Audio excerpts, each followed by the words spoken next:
Welcome to Leka Eto Speak YouTube channel. Thanks for watching. Please don't forget to subscribe.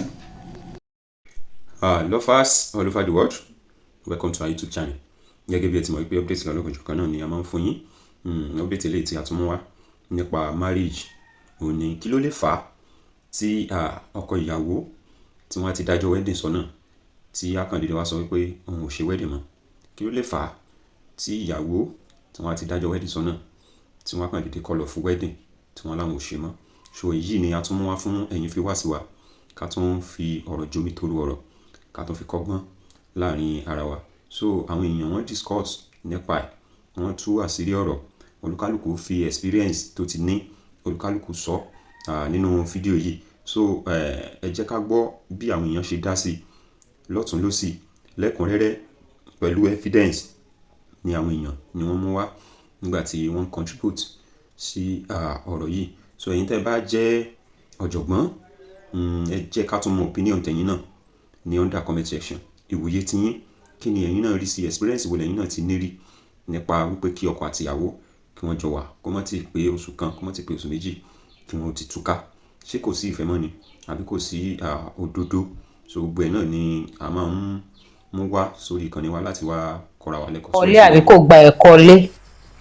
Society máa ń kọ́yàn ní nǹkan tí ò dáa, ìyẹn tó bá fẹ́ gbà nǹkan tí ò dáa.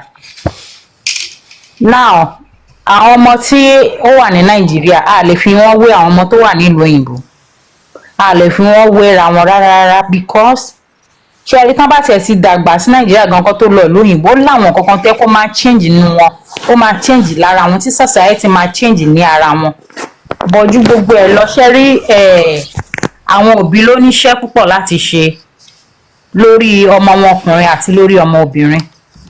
For marriage tó ń collapse these days, mo fẹ́ lè sọ pé ká yọ sí pé ọkùnrin ní ṣìnà wọn ní ìṣekúṣe, kò ń ṣe gbogbo ọkùnrin o. Obìnrin ni iṣẹ́ wà lọ́wọ́ wọn jù.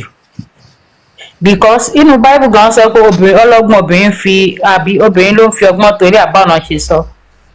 Obìnrin míì torí nǹkan kékeré ló máa ṣe ń bínú kúrò ní ilé ọkọ tá lọ di single mother.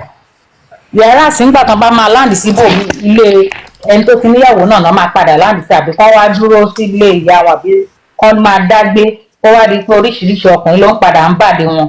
Most wọn máa ń padà regret. Ìyẹn tí ó bá jẹ́ pé kò ń ṣe domestic violence ló lé wọn kúrò nílé ọkọ. Ṣé rí àwọn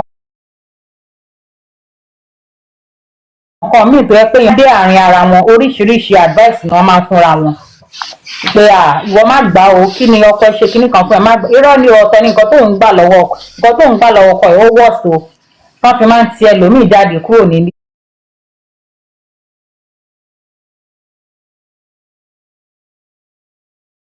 Ibi tó yẹ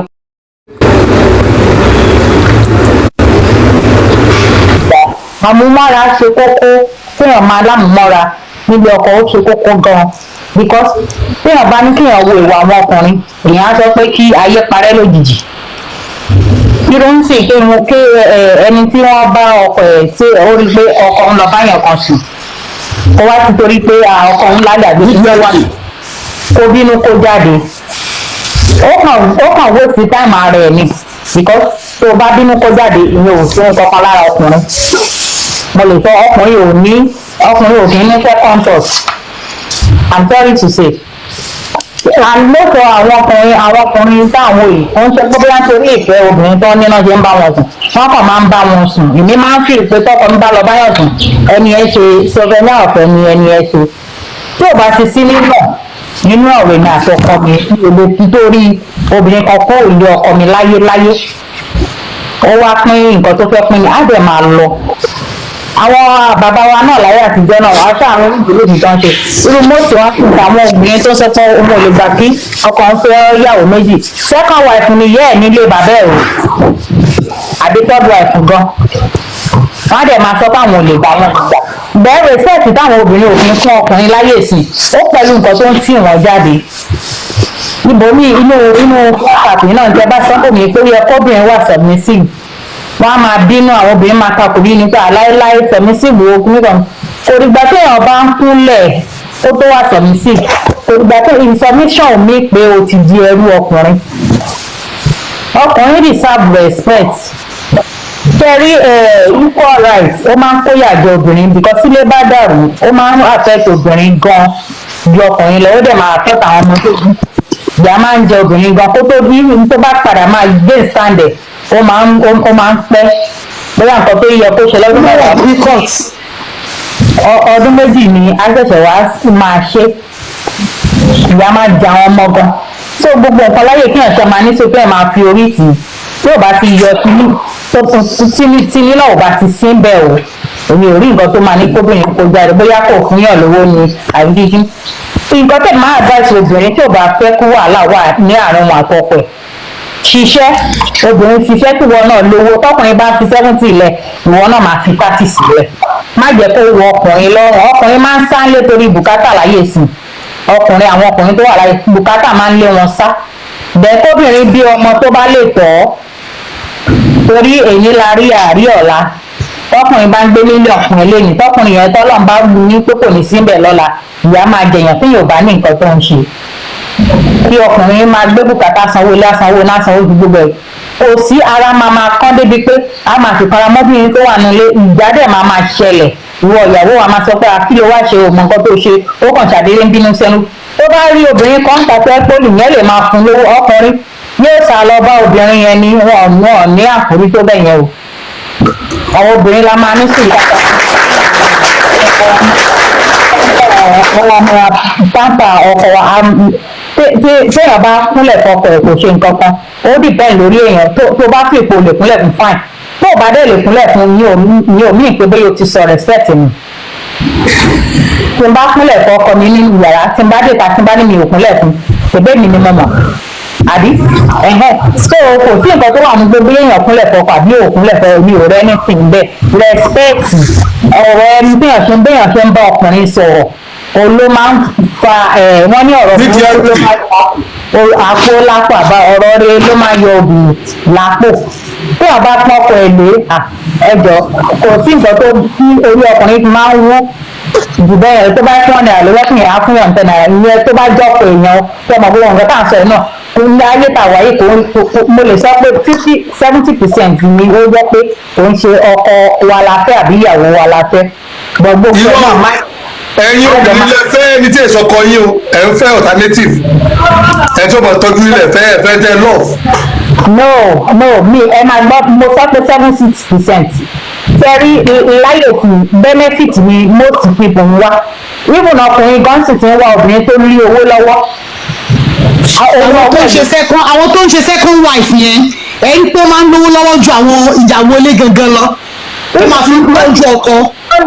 even àwọn tí ò jẹ́ second wife láyé ìsìn ọkùnrin àti obìnrin tó sì young tẹ́ bá máa bi ọkùnrin á máa béèrè lọ́wọ́ obìnrin wípé kí ló fẹ́ mú wá sí tébù kí ló ní láti provide láti fi sí tébù ṣé mo para ibi tọkùnrin ti ń sọ respect wọn nìyẹn tẹ́ ti ń lù self respect nìyẹn tẹ́ máa béèrè lọ́wọ́ obìnrin pé kí ló fẹ́ fi sí tébù ẹjọ́ obìnrin tó lè gbé oyún oṣù mẹ́sàn-án tó bá sọ pé nǹkan tó ń fẹ́ fi sí tébù nìyẹn ń kọ́ this is part of wípé ìwọ̀n bàbá ya wọn láyé àtijọ́ ara rẹ̀ nǹkan tó fi ń reserve respect wọn. bọ̀ nísìnyí nígbà tó yẹ pé ó ti di 50-50 torí ẹ̀ náà làwọn obìnrin ò jẹ́ kí n fẹ́ ní respect mọ́. ẹ ṣe máa láìkì statement yìí ẹ lè láìkì ẹ ṣe máa láìkì. ṣe rí lórí app yìí orí kálukú mú ọ̀rọ̀ tiẹ̀ wá ẹnìkan láìpẹ́ ẹnìkan láìpẹ́ but we must say the truth that's the fact kóbìnrin respect ọkùnrin ó ṣe kókó but kọkùnrin náà ṣe ojúṣe bó ti yẹ kó ṣe. ó tó lẹ sọ jàre my sister tó lẹ sọ. tó bó ṣe jẹ́ nìyẹn ẹ ṣe gan gbogbo lé. ìyàwó kọ̀ọ̀mù. Mr. Adjọkẹ́ ẹ̀kọ́ àtàkì mi ṣé ẹ gbọ́dọ̀ tí mo sọ. ẹ jọ máa. wọ́n lálàárí yín lójú omi ni. mo ò lálàárí wọn ìgbà tó lọ pé àwọn agree pẹ̀lú nǹkan tó ń sọ ní pé kí ọmọ ẹ̀ ní pé kí obìnrin náà ẹni tí wọ́n agree lọ́wọ́ làwọn àti. ní kẹ́ agree ni ní pé kẹ́ má máa sọ kọ́kùnrin má máa sọ fóbìnrin mọ́ pé kí ló máa mú wá sórí tébù ẹ ti agree bẹ́ẹ̀. èmi náà àwọn nǹkan mi ò àdúgbò nǹkan púpọ̀ mo lè àdúgbò nǹkan púpọ̀. tọkùnrin bá ti béèrè lọ́wọ́ obìnrin pé kí ló fẹ́ mú wá sí tébù tó bá jẹ́ pàjọ fẹ́ sọ ni ọmọ tó ń bí lásán ó tó nǹkan tí obìnrin mú wá sí tébù.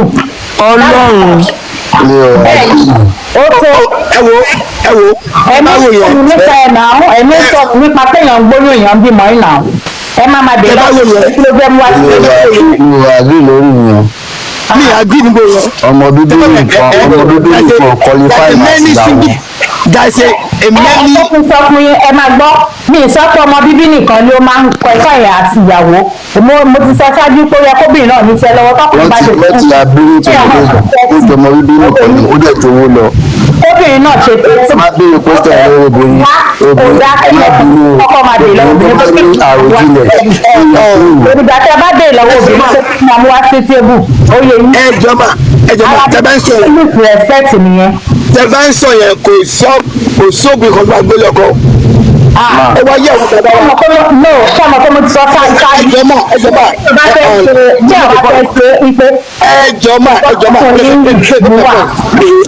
bá ń sọ yẹn kò sóògùn kan tí ó bá gbé lọkọ. ẹ wá yẹ àwọn bàbá wa. ọ ń bímọ mẹ́fà ten ọ̀tẹ̀ríba ilé ẹjọ́ how many divorce bẹ́ẹ̀ ní báyọ̀ bàbá wa. ẹ máa gbọ́ sà ẹ máa gbọ́ sọ̀mọ̀ fún mi sọ fún wa pé láyé bàbá wa àwọn ìyàwó tó wà máa gbà yìí. òbí ìbọn òbí ló ṣú ló wà ń gbà yìí. sọ́kà sí àwọn ìyá wa sọ́kà bá wọn. sáwọn bàbá wa ń béèrè lọ́wọ́ àwọn ìyá wa wípé kí wọ́n máa mú wá sí tébù. wọ́n sọ́kà gan nígbà yẹn. wọ́n ń béèrè àwọn ìyàwó wọn pé kí wọ́n fẹ́ mú wá sí tébù. ṣé wọ́n máa ń béèrè. pátán tẹ fún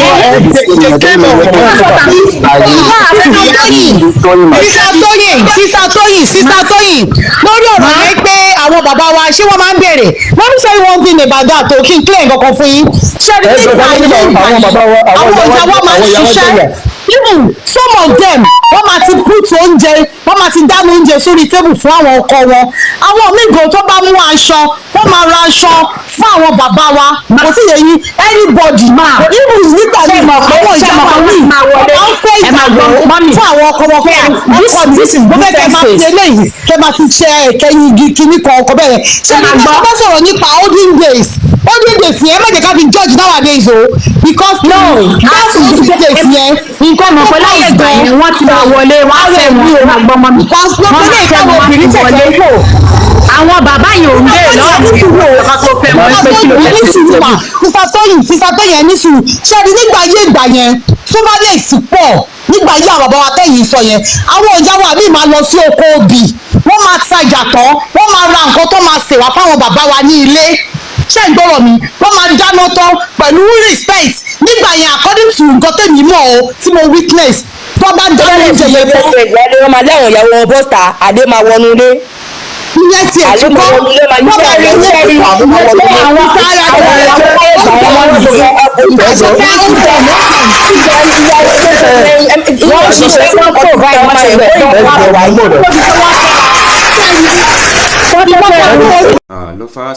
lovers ọ̀rọ̀ náà ni ẹ ti gbọ́ lẹ́kùnrẹ́rẹ́ ẹ rí wípé àwọn èèyàn contribute wọ́n sọ opinion tí wọ́n sọ experience tí wọ́n ti ní rí nípa ìgbé ayé lọ́kọ láya àti bí àwọn òbí wa bí wọ́n ṣe ń tọ́mọ láyé òde òsìn àti bí wọ́n ṣe ń tọ́mọ ní ayé àtijọ́ so gbogbo ẹ̀ náà ni ẹ ti gbọ́ kí ni contribution ti yín náà ẹ jẹ́ ká mọ̀ ní that comment section so I really appreciate the support in so far so we love you all thanks for watching.